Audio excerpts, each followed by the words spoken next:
What's good, everybody? What's good? Thank you for coming back in here again with me. You know, part of this, I just wanted to, you know, part of my channel, I just wanted to give you something that's important, okay? Because I wanted to explain something about economics, okay? Economics, think about it like this: 2, 4, 6, 8, 10, 12. All right? I'm going to leave that be, but what I'm going to talk about is about economics as far as a study, real quick, real fast, real simple, okay? Economics, y'all, is at a at the very heart, it's the study of people. It seeks to explain what drives human behavior, decisions, and reactions when faced with difficulties or successes. Economics is a discipline which combines politics, sociology, psychology, and history. So I just really wanted to point out the list. You know, as you see to the right, a couple of people that are economicists, excuse me, because my list, y'all, you gotta forgive me. All right, your boy got a list. All right, it is what it is. So look, part of this is basically when you see in the beginning, you see what I am, what I'm about. I really want to bring some good humor to this. I thank y'all so much again for being. Hey, big time. Hit him with that disclaimer, man. On the study of the Gospels in the 1970s, and I look at texts in terms of how were these composed, what does understanding their structure tell you about who wrote them and why they were written. These texts were not independent Jewish texts, but they were created as literary works using classical literary models. If we expect that this is the testimony of witnesses, we've got a major problem. We actually have 4 anonymous documents. They were not written by the named people on those documents. This is simply church tradition that the Gospels are so named according to Mark, according to Matthew. So this idea that the Gospels are reliable testimony is patent nonsense. Why are the Gospels called Gospels? That's a critical question. The word Gospel in Greek is evangelion, and it means good news of military victory. Whose military victory are we celebrating here in these Gospels? Well, it seems to me that we are celebrating clearly the Roman military victory, because these events, the Battle of Gadara, the Battle of the Lake of Galilee, the successful Battle of Jerusalem, these are battles that the Romans won. Why are the Gospels celebrating battles that the Jews lost if these things were written by the Jews?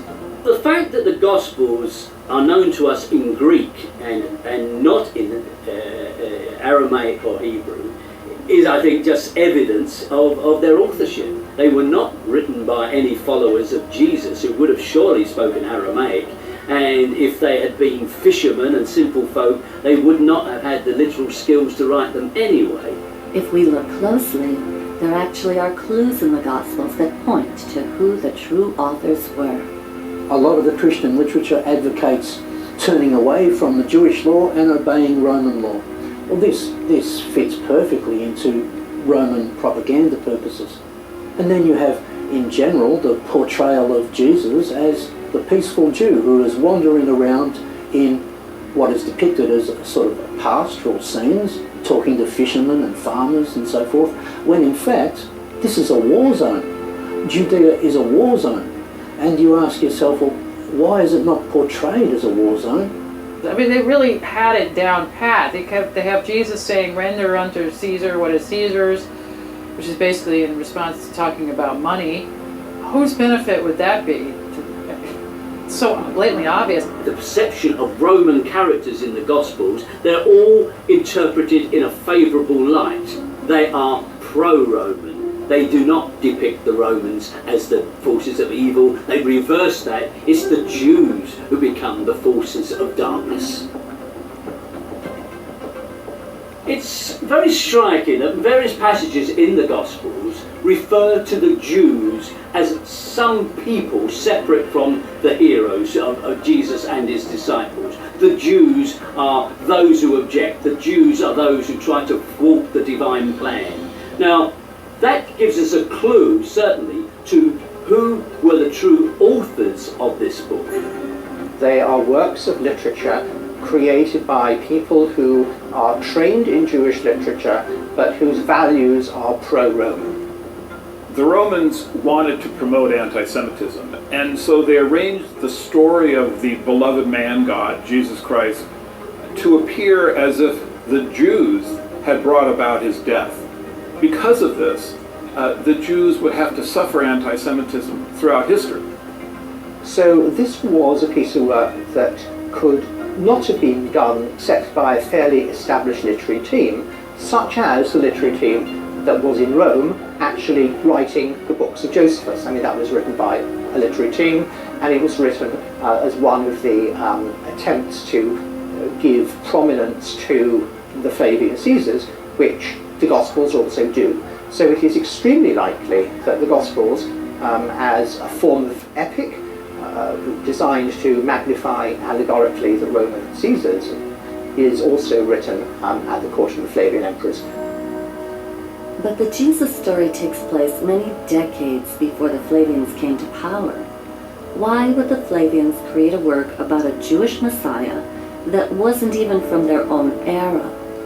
The Gospels were very precisely backdated 40 years. Jesus' ministry was started in 30 CE, exactly 40 years from the destruction of the temple. His ministry ends at Passover, 33 CE, which is 40 years before the end of the Jewish-Roman War, which occurred at Passover in 73 CE with the famous Battle of Masada. The Gospels are backdated into the period of Pontius Pilate, that is to say before the First Jewish War, which is to say in the Julio-Claudian period. But this is typical of Flavian literature. It's a Flavian technique. What they do is they backdate this story into the period of their enemies, namely the Julio-Claudians. And so generation after generation of Christian scholar and even secular historians go hunting in the Julio-Claudian period for the origins of the Gospels. They don't really find any answers there. There are allusions in the Gospels to the destruction of the temple. The most reasonable answer to that is that these texts were written after the destruction of the temple. That is to say, in the Flavian period, after the change of dynasty. This backdating of the story of Jesus Christ, 40 years earlier from the time the Gospels may actually have been written, explains why many of the prophecies of Jesus came true within exactly 40 years. What does this all add up to? In my view, the thing that is most significant is the research by Joseph Atwell in his book Caesar's Messiah, which suggests that the Gospels were actually created as works of Roman propaganda at the end of the Roman-Jewish War under the reign of the Flavian emperors, that is Titus Caesar and Vespasian Caesar. And if you end up worshipping Jesus, what you will really end up doing is worshipping Caesar in disguise. This may have been how the Flavians finally got the Jews to worship Caesar as a god, by giving them Jesus Christ, a Messiah more to the Romans' liking. But is there any actual history to this character? Where did he really come from? It's important that you and I need to know about the things that we don't know, because what you don't know can't hurt you. And it's just important to know that when they ask you, like Tupac, we was even saying, he was like, "Who do you believe in?" He used to say, he used to say all the time, "I put my faith in God." So it is to understand that it's like, down in a nutshell, the the battles, like they were speaking about, Galdera, Galilee, Jerusalem. It was all just for us to understand, to accept this situation or to convert to this situation or this movement or this political genre, this desire that they had in their heart. Now, I see it like this too. Why y'all feel it's important, or why do you think that it's important that you should know? Because the truth sets you free. The truth will help you understand that 10% that you feel that you giving in tithes and offerings. That's why it's called tithes and offerings. Those two go together because your tithe is your offering. So if you're going to decide to do a tithe, that tithing that you say that's for God's work should be done to you. You take that 10%. You go out and you go help. It's a neighbor, stranger, somebody. Have somebody do it. You don't do it. If you don't want to do it, you're scared to do it, have somebody that you know to do it, that you can trust. Have somebody that you know that can be in good faith, that you know that's going to do right by you. And you do right by them. You and me, us, to collectively. We need to understand that we need to start mattering to the people that matter to you the most. A lot of us is, having so many feelings about other people that don't care about you, your life, about what you did, who you are, what you about. And we have to understand that you have to make a decision to rise above that, and that take for that God's love in your heart to push that out. Because you got to get that time to think.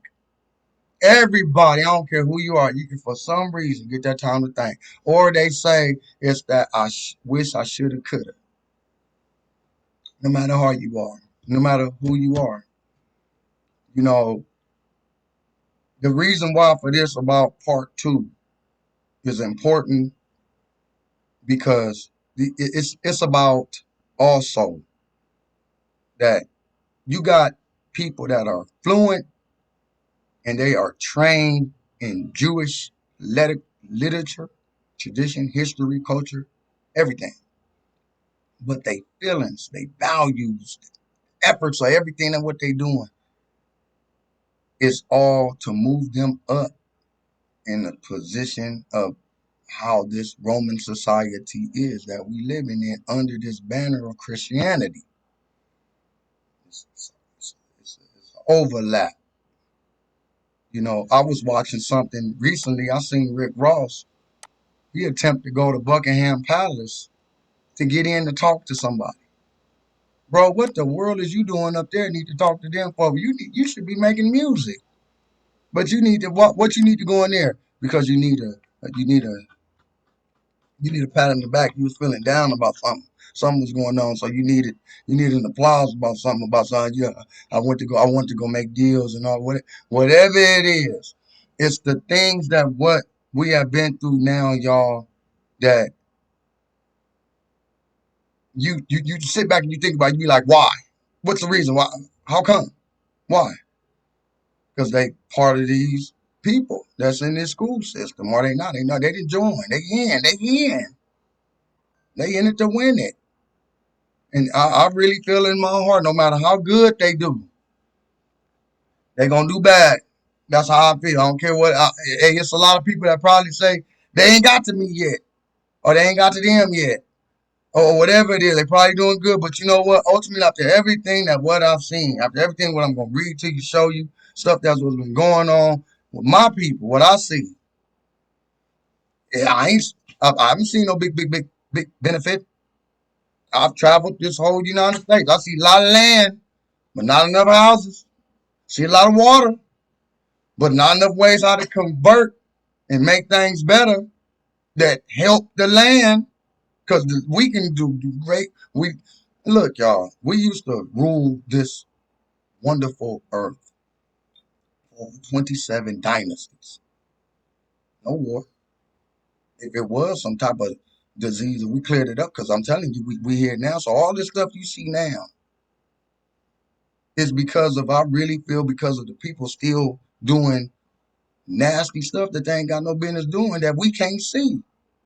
The more and more we able to see what the stuff, how different people, just how their eating habits is.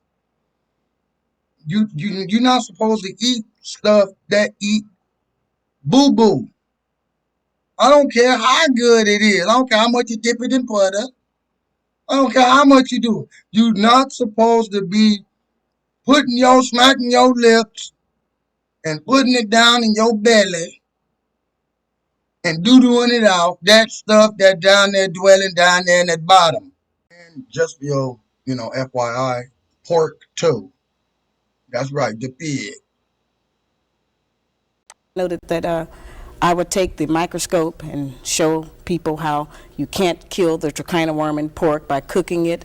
Heat was not destroying the worm, and I would show them, the difference, and demonstrate how FDA was now using radiation to try to kill the worms in pork because cooking was not working, which is what we had always been told. And during that time, a lot of black men were in agreement to get off eating pork. They wanted to change their eating habits, and they were happy to find out some information that might possibly save their lives. But it was black women who were the most adamant, who refused to change meal planning techniques, seasoning food, cooking techniques. And so I said, it's interesting. I said, if we are refusing to provide the black man with the proper physical food when we know that food is what sustains life, then what else are we withholding from him? Possibly there are some other areas, emotionally, spiritually, psychologically, that we are affecting his behavior by what we do or what we withhold and refuse to give. Get mad at me, I don't care. Because you ain't supposed to be doing that while your breath stank. Yeah, that's right, I said it. Yeah. Like that, y'all know that one. Yeah. Y'all know that shit. Stop eating that stuff that's bad for y'all, man. Take care of your body. Take care of your stuff. Stop always thinking that you need to cut on yourself. Cutting all over your body and everything. Cutting you up. Look like we can put some string on you and take some boards and hold you up in there. Go ahead and walk. Go on here and do that talk. Come on, man. Y'all, it's all part of a plan. It's a design to keep you out your mind. We already crazy enough. You already go through good days and bad days, just like so as the sun. Ain't nothing new under the sun. Sun come up in the morning, right? And it's the clouds. The sun say, I don't feel like shining today. I want to go to bed on top of the clouds. Some days the sun be out beaming. I feel like shining bright. Some days it be so much, man. It be just far out of sight. The love and stuff that what we have. People. That's what they used against us. You got people that backdated they movements in history in the time and in their books. You got the Passover that they say that's talking about with a Christian Passover. And this dealing with astrology. And I put it in a number of some of my other videos too, that you at one point in time you couldn't get this knowledge because you had to be part of the universities. And on top of that, you have to be inside of some type of order. I was talking to my friend, we were talking about A Different World, the movie show. As we learned and adapted and learned that, we imitated that, we emulated that.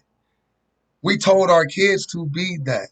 We thought that was the best thing to do. That was the great movement, better move. Everything gonna be right. We're gonna have equal rights. They're going to fight for us. They're going to love us. It's the same thing as who you are down to the deepness inside of you of who you are, that loving person.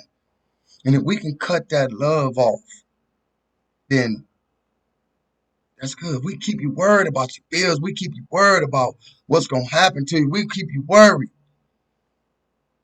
Worry brings on a disease. It's a disease. It's the diseasement in your life. It brings the disease. That's what kill you. Stress, worry. So please, y'all, don't worry.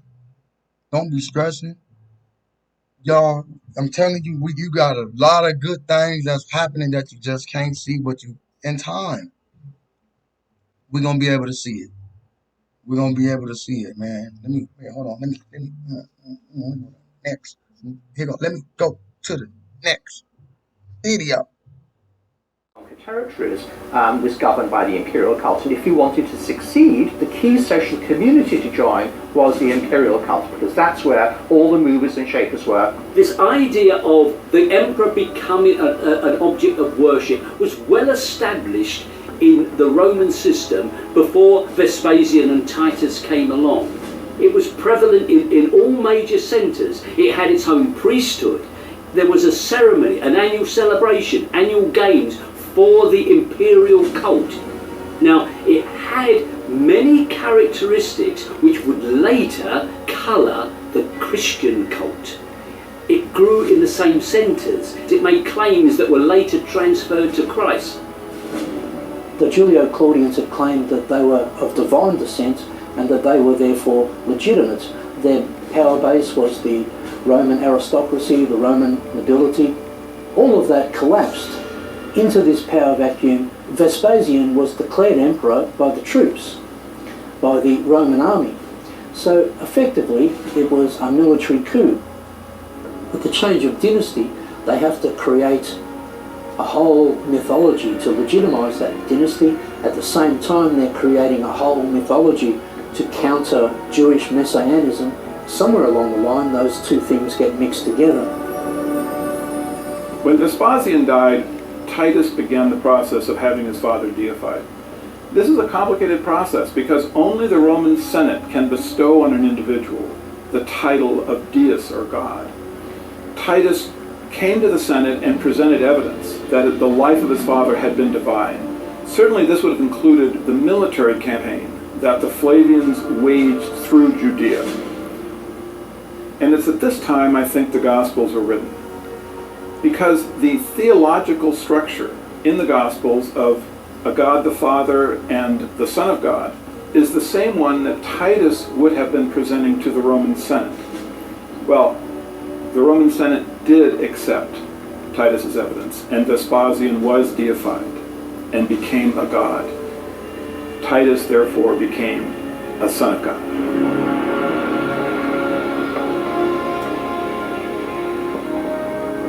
The Arch of Titus that still stands in modern Rome today is inscribed with the dedication to the divine Titus, son of the divine Vespasian, or son of a god. This imperial cult, set up to worship Caesar as god, also provided the basis for the structure of the Roman Catholic Church. Now, the rich in a priest of a pagan cult to being a priest of Rome. Where the Vatican now stands, there was once a pagan temple which celebrated the mysteries of a dying and resurrecting God-man who wasn't Jesus.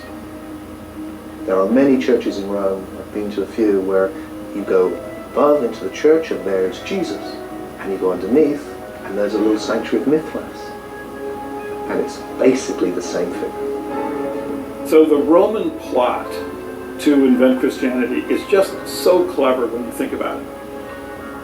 Through the Pope, who is God's representative on earth, they no longer needed expensive standing armies, wars, and punishment of disobedient peasants. They could, through religion, rule their subjects.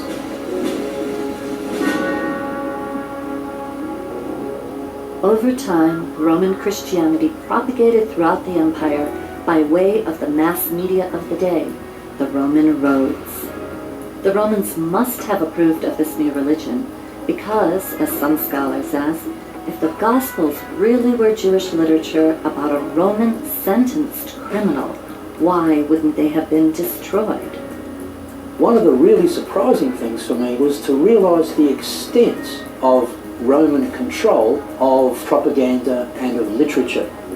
So that when you suddenly get all of this Christian literature arising in this period, one has to ask, well, how did that happen? The conclusion that one has to reach is that that could not have happened without some degree of complicity on the part of the Romans. So that one is led to the conclusion that the Romans must be involved in the production of this literature.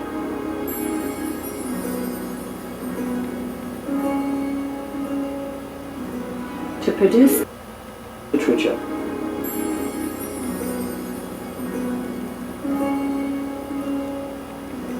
To produce and disseminate this literature was a huge undertaking, and the Flavians undoubtedly had collaborators. We know they were funded by the wealthiest family in the world at this time, the Alexanders, a Jewish family who served as Rome's tax collectors in Egypt. Like the Herods in Judea, the Alexanders had strong motivation to keep the Jews' messianic movement from threatening their position and their wealth. One of their family members was Philo of Alexandria, a famous Jewish theologian who was already writing works that combined Jewish beliefs with the modern Greek and Roman pagan beliefs of the day. Many scholars agree that his writings formed the basis for much of the philosophy of Christianity. In these pages is practically every concept that you can find within Christianity. He combined Greek philosophy, and he took that and he combined it with Judaism. On top of that, he was from an extremely wealthy family. And this is important because you have to follow the money when you're looking at major trends, new paradigms being set. And if you look at his family, then you start seeing, well, this is interesting because now we're starting to come across the Flavians again. His relatives are very involved with the Flavians. That whole area is where we want to look very closely for the Christian origins. It's from exactly this same circle of people that you get the first signs of Christian ideology, and they all lead to the rise of the Flavian dynasty. Another wealthy, influential character, Princess Bernice, was from the Herod family in Judea. She's the granddaughter of Herod the Great, a product of the Herod's intermarriage with the conquered Jewish ruling Messianic lineage. Princess Bernice appears in the New Testament, which makes her an interesting character. She had 2 or 3 husbands and then became the mistress of Titus. So you can see this again, rather like dynasty here. You know, powerful people, mixed marriages, you know, shacking up with the conqueror. Yeah, and it's really where Joe Atwill takes his idea of a conspiracy to write the New Testament.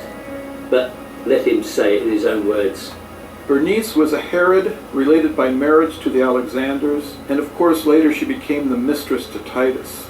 The fact that she was so closely linked with the Flavians shows you that the 3 families were very unified in financial, romantic, and likely theological issues. By the looks of You already know. Thank you again for joining. I appreciate you so much for taking your time and going through this whole wonderful video that I put together for you. You know, it's always remember that it's a reason for everything, and the reason is it's your time, it's our time, it's my time.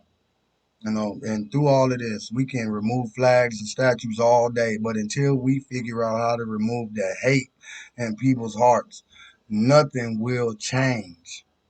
We're gonna change this right now. We're gonna do better because we know better. When you know better, you do better. So you know, I encourage you. A lot of people say I don't encourage nobody to do nothing. I don't say nothing. I don't do this. But you know what? From me to you, from my heart to yours, I ask you to, you know, comment, share, like, follow, push it forward with the broadcast. Someone you are to do something right, do that for sure. Do them little things, them small incremental things. That's good. That'll bring about a big positive change in your life. Thank you so much for being on here. You know what I'm saying? Just keep looking out for more. Thank you for tuning in to part 2 of the Lost Books. If I find anything else, I dig up something good, I'm going to have me a part 3 of the Lost Books. I say to you, my friend, I'll see you in the next video. Peace.